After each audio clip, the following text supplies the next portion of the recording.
یہ اللہ کے شکرانوں میں سے یہ میں نے کیا لکھا ہے پاکستان. اب یہ چیز میں نے علیحدہ علیحدہ لکھی ہے یہ کیا ہے اچھا میں نے پہلے سوال کیا تھا کہ پاکستان کس سے بنایا لفظ کتنا سنتے ہیں ہمیں نہیں پتا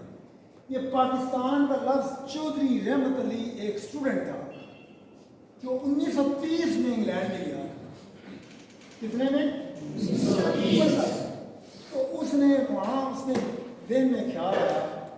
کہ انگریزوں نے مسلمانوں سے جو قرآن چھینی ہے مغلوں سے چھینی تھی نا تو اب وہ تو نہیں دیں گے ہندوؤں کے ساتھ ملے ہوئے تو ہمیں کوئی ضرور ایک ٹکڑا ملنا چاہیے جہاں ہم سب کٹھے مسلمان ہو جائیں اور اس کا نام پاکستان ہونا چاہیے آپ سمجھ رہے ہیں میری بات آپ نے یہ بات پہلے سنی ہے آپ دیکھیں کتنی بدقسمتی ہے یار کچھ شاید انگلش لٹریچر میں یہ باتیں ہوں تاکہ عام آدمی کو سمجھ نہ آئے کیونکہ ہم ہیں تو کالے غلام نا انگریزوں کے ابھی بھی اگر یہ بات نہ ہوتی تو اپنی یہ چیزیں لکھتے نا یہ جو پاکستان ہے یہ لفظ بنایا تھا چودھری رحمت علی جس کا تعلق گجرات سے تھا 1930 میں انگلینڈ میں پڑھنے کے لیے گیا اس کے ذہن میں خیال آیا اور اس نے پمفلٹ چھاپا جس میں اس نے رکھا اس ٹکڑے کا نام پاکستان ٹھیک ہے اب پاکستان کتنے لفظوں کا مجموعہ ہے دو لفظ ایک ہے پاک ایک ہے ستان پاک کے لہجہ میں نہیں بتاؤں گا بعد میں اور ستان کے لہجہ میں نہیں یہ سنسکرت اور فارسی میں ستان کہتے ہیں اور اردو میں بھی کہتے ہیں فارسی میں بھی کہتے ہیں اب آپ کو پتا ہے کہ یہ پاکستان تو لفظ اس نے بنایا کیسے بنایا سوال پیدا ہوتا ہے نا اسے مسلمانستان بھی نہیں رکھا اس نے چترال نام بھی نہیں رکھا اس نے کشمیر نام بھی نہیں رکھا اس نے پنجاب بھی نہیں رکھا پاکستان کیوں رکھا پاکستان نام رکھنے کی وجہ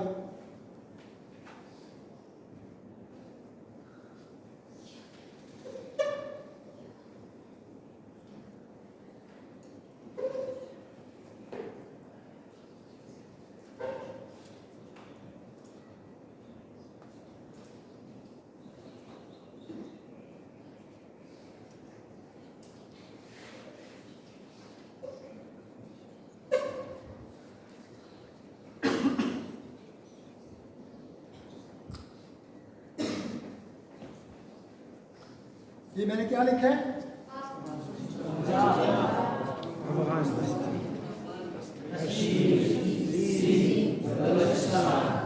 آپ کے لیے بڑی رنگن بات بتا رہا ہوں یہ جو جگہ تھی نا پاکستان بننے سے پہلے پنجاب موجود تھا صوبہ تھا نا یہ جو افغان بستی جو ہے نا یہ جو آپ کا سراج جو کراتا تھا نا کے پی کے اس کا نام انگریزوں